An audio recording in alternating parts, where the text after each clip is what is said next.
भैजोई महाविद्यालय भैजोई के YouTube channel पर आपका शिक्षा की क्लास एजुकेशन की कक्षा में हार्दिक स्वागत है। आज का हमारा टॉपिक है मूल्यांकन। जैसा कि ये क्लास बीए थर्ड ईयर के एजुकेशन के छात्र छात्राओं के लिए है और ये पेपर सेकंड है, measurement and evaluation in education, शैक्षिक मापन एवं मूल्यांकन। आज हम इवैल्यूएशन अर्थात मूल्यांकन के बारे में अध्ययन इस कक्षा में करेंगे। इससे पहले की कक्षा में हमने मेजरमेंट अर्थात मापन के बारे में जानकारी हासिल की थी कि मापन का अर्थ क्या है, उसकी परिभाषा क्या है, मापन के स्तर आदि का हमने ज्ञान इससे पूर्व की कक्षा में करा था। आज की कक्षा में हम मूल्यांकन की बात करेंगे, इवैल्यूएशन की बात करेंगे। इसमें हम मूल्यांकन का अर्थ, उसकी परिभाषाएं, उसके प्रकार आपको हम विस्तार पूर्वक बताएंगे। आज हम शैक्षिक मूल्यांकन का अध्ययन कर रहे हैं। जैसा कि हम जानते हैं कि मूल्यांकन मनोविज्ञान और शिक्षा की महत्वपूर्ण देन है, क्योंकि बिना मूल्यांकन के शिक्षा तथा मनोवैज्ञानिक ही नहीं बल्कि मानव मात्र का समग्र जीवन ही व्यर्थ प्रतीत होता है, क्योंकि मूल्यांकन के बिना इंसान कुछ भी जानकारी हासिल नहीं कर पाता। उससे निर्णय लेने में और किसी वस्तु को या किसी वस्तु की माप कर उसकी उपयोगिता के संबंध में मूल्य प्रदान करने में बहुत सी समस्याओं का सामना करना पड़ता है। शिक्षा के क्षेत्र में मूल्यांकन का महत्व सबसे ज़्यादा है, क्योंकि शिक्षा के क्षेत्र में हम बालक या छात्र छात्राओं के सर्वांगीण विकास के उद्देश्य को लेकर शिक्षा प्रदान करते हैं। जब हमारा उद्देश्य बालकों का सर्वांगीण विकास होता है तो हम समय समय पर ये जानने का प्रयास करते हैं कि शिक्षा जिस उद्देश्य के साथ प्रारंभ की गई, क्या वह अपने उद्देश्यों की पूर्ति कर पा रही है या नहीं कर पा रही है। और इन सभी का ज्ञान हासिल करने के लिए हमें मूल्यांकन का समय समय पर उपयोग करना पड़ता है। और मूल्यांकन के माध्यम से ही हम जान पाते हैं कि शिक्षा के द्वारा निर्धारित उद्देश्य किस हद तक पूरे हुए हैं या नहीं। जैसा कि हमने मापन की कक्षा में सीखा था कि मापन के द्वारा हम किसी वस्तु, व्यक्ति को उसकी योग्यताओं, विशेषताओं के आधार पर अंक प्रदान करते हैं।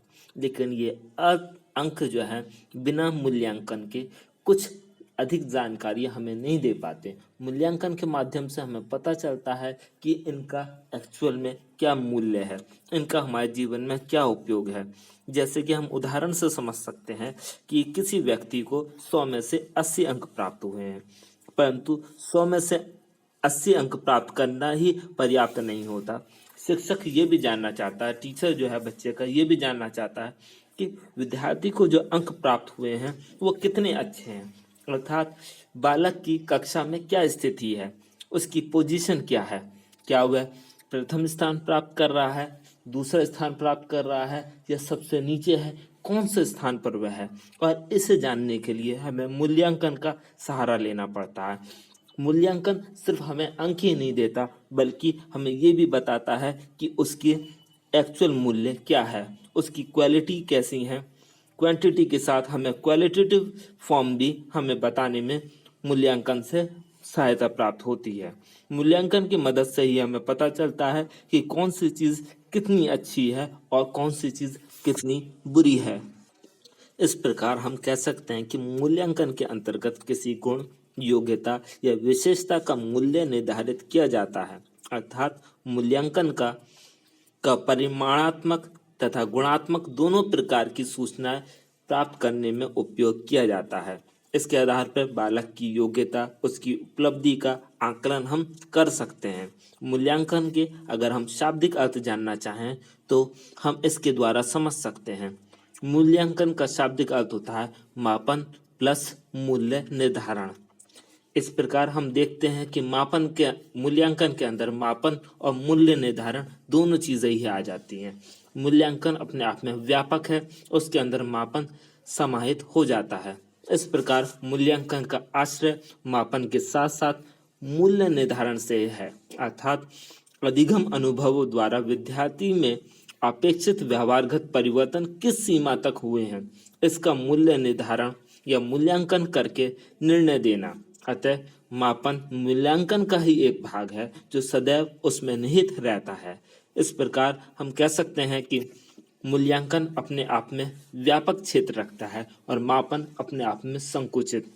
मापन मूल्यांकन का ही एक हिस्सा है, साथ में मापन के साथ जब हम मूल्य का भी निर्धारण करते हैं तो ये मूल्यांकन हो जाता है। इसके द्वारा हमें पता चल जाता है कोई चीज़ हमारे लिए कितनी उपयोगी है, वह कितनी अच्छी है, और इन सब की जानकारी हमें मूल्यांकन के द्वारा ही हो पाती है। इसके बाद हम मूल्यांकन की कुछ परिभाषाएं देखेंगे जिससे हमें मूल्यांकन को समझने में मदद मिलेगी। मूल्यांकन का अध्ययन हम शिक्षा के क्षेत्र में कर रहे हैं, इसलिए हमें यहाँ पे जितनी भी परिभाषाएं मिलेंगी वह शिक्षा के क्षेत्र में मूल्यांकन के तात्पर्य को या उसके अर्थ को बताने में हमारी मदद करेंगी।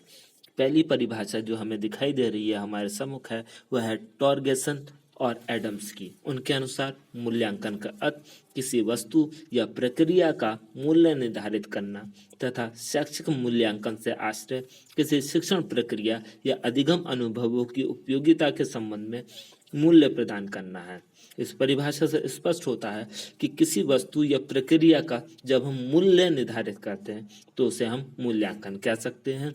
और शिक्षा के क्षेत्र में जब शिक्षण प्रक्रिया या अधिगम अनुभवों की उपयोगिता के संबंध में अगर हमें मूल्य प्रदान करना हो या हमें पता करना हो कि हमने उन्हें किस हद तक उन्हें प्राप्त कर लिया है तो वो शैक्षिक मूल्यांकन के क्षेत्र में आ जाएगी।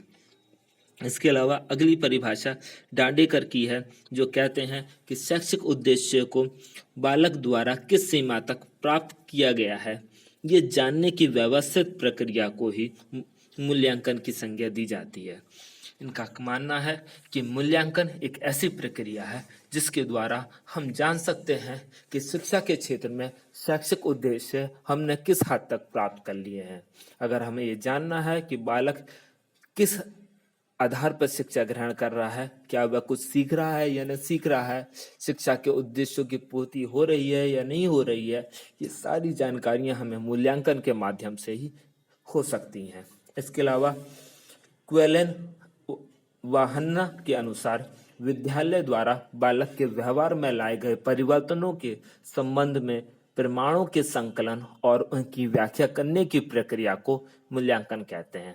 इन्होंने भी शिक्षा के क्षेत्र में मूल्यांकन क्या है यह बताने का प्रयास किया है। इनके अनुसार जब विद्यालय में बालक पढ़ता है तो उसके अंदर व्यवहार में परिवर्तन आता है और वह परिवर्तन किस हद तक आया है उसे हम कैसे साबित कर सकें, ये इन सभी के प्रमाण देने का काम मूल्यांकन करता है। मूल्यांकन की प्रक्रिया में हमें प्रमाण सहित और उसकी व्याख्या के रूप में हमें ये पता चल पाता है कि बालक ने शैक्षिक उद्देश्यों को किस हद तक प्राप्त किया है या उसके व्यवहार में किस हद तक परिवर्तन हुए हैं या नहीं हुए। गुड्स के शब्दों में मूल्यांकन एक ऐसी प्रक्रिया है जिससे सही ढंग से किसी वस्तु का मापन किया जा सकता है। इनकी परिभाषा एक सामान्य परिभाषा है। ये बताती है कि मूल्यांकन एक प्रक्रिया है जिसके माध्यम से हम किसी भी वस्तु का मापन कर सकते हैं, उसे जज कर सकते हैं, उसकी वैल्यू के बारे में पता कर सकते हैं। और रेमस व गेज के अनुसार मूल्यांकन के अंदर व्यक्ति या समाज अथवा दोनों में जो उत्तम या वांछनीय हो उसे मानकर चला जाता है। मूल्यांकन के अंदर हम ये जानने का प्रयास करते हैं कि किसी व्यक्ति के अंदर या समाज के अंदर या दोनों के अंदर क्या चीज़ अच्छी है और उसे हम पता कर मूल्यांकन के द्वारा बताते हैं।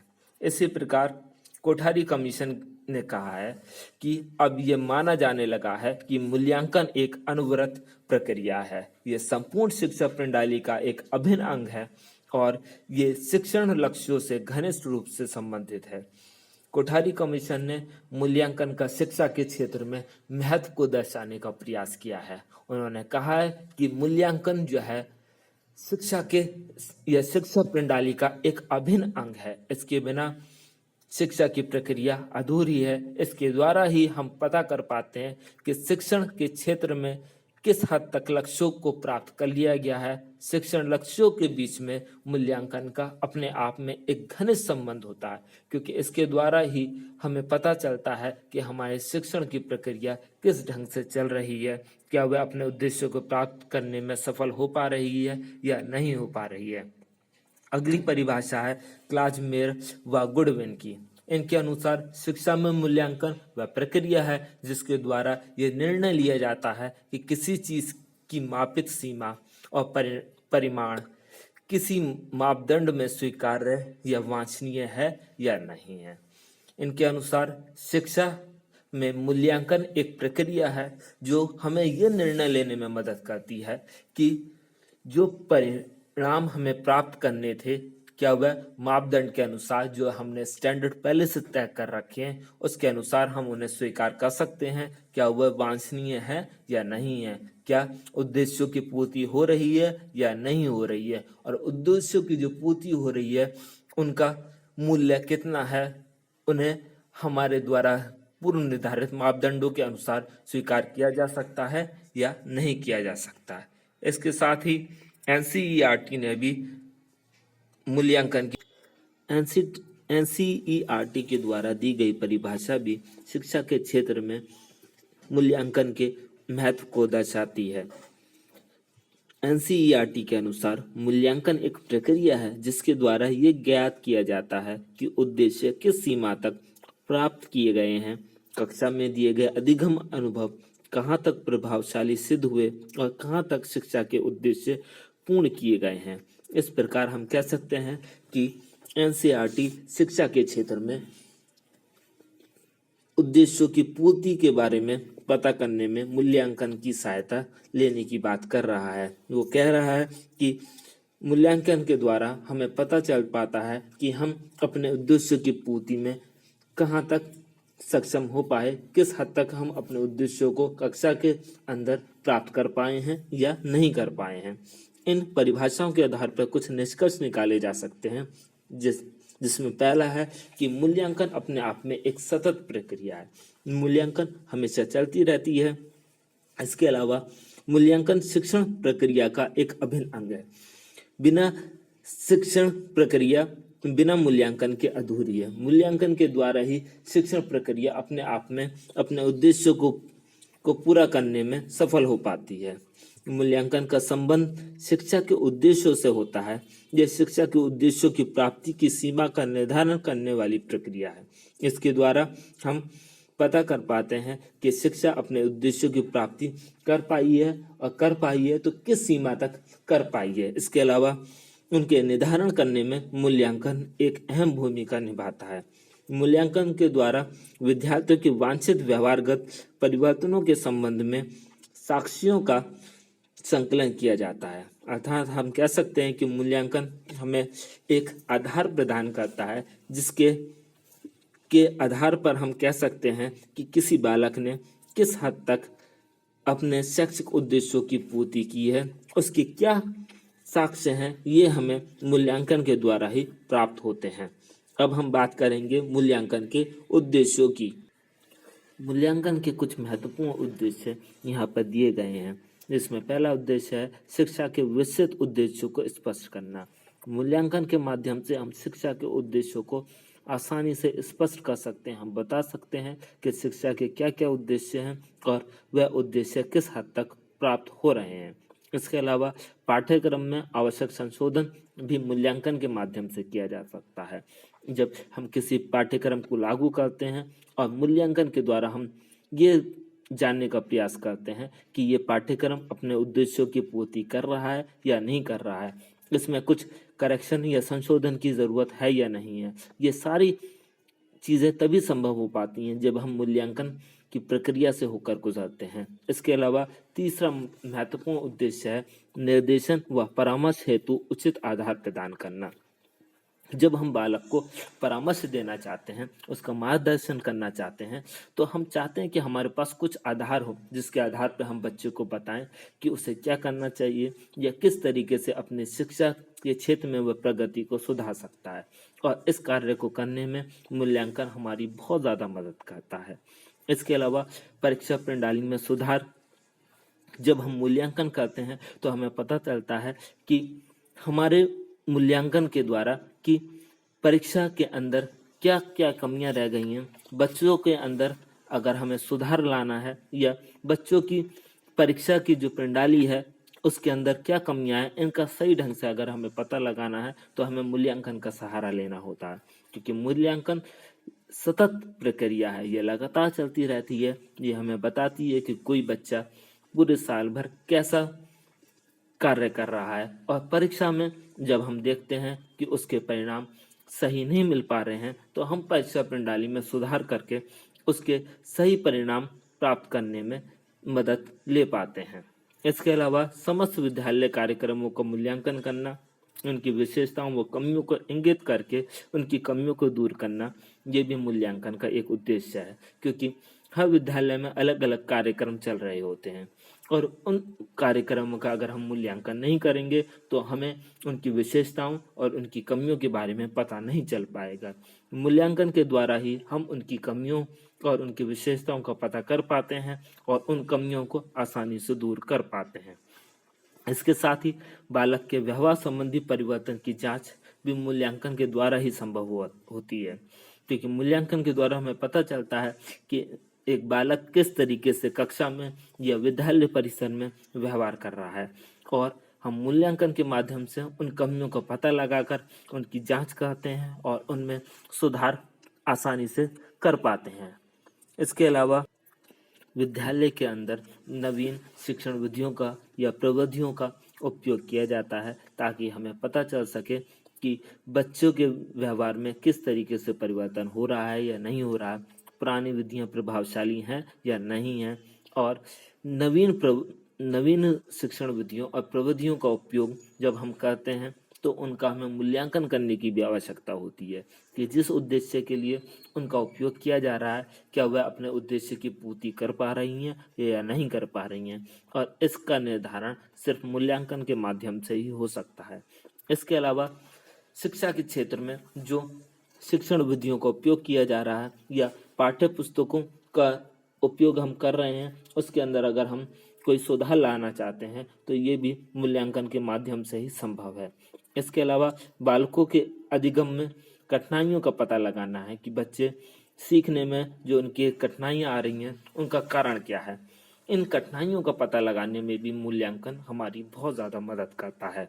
इसके अलावा अनुदेशन की प्रभावशीलता का पता लगाना, जो शिक्षक के द्वारा समय समय पर बच्चों को निर्देश दिए जाते हैं, अनुदेशन दिया जाता है, वह किस हद तक प्रभावशाली रहा, क्या उसका कोई बच्चों के ऊपर प्रभाव पड़ा है, प्रभाव सकारात्मक है या नहीं है, इन सब का पता लगाने के लिए हमें मूल्यांकन का सहारा लेना पड़ता है।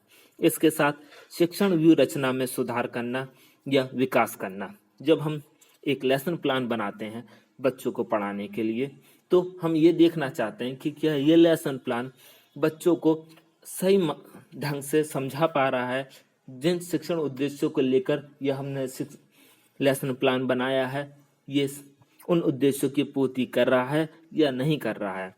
मूल्यांकन के द्वारा हम इसका मापन करते हैं, उसका निर्धारण करते हैं कि वह किस हद तक अपने उद्देश्यों की पूर्ति करने में सफल हुआ या नहीं हुआ। अगर हुआ है तो उसे और कैसे उसे विकसित किया जा सके, अगर उसके अंदर कोई कमी रह गई है तो उस कमी को हम कैसे दूर करें।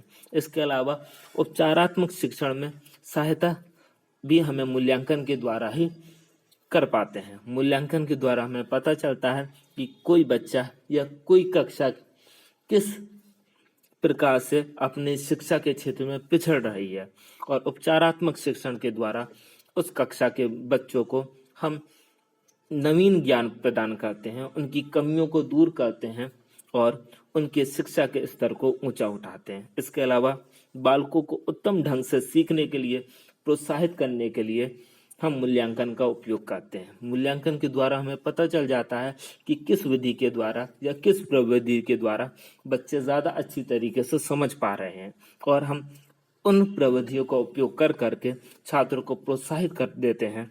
इसके अलावा बालकों की व्यक्तिगत और सामाजिक आवश्यकताओं की पूर्ति हेतु हमें जानकारी मूल्यांकन के द्वारा ही मिलती है।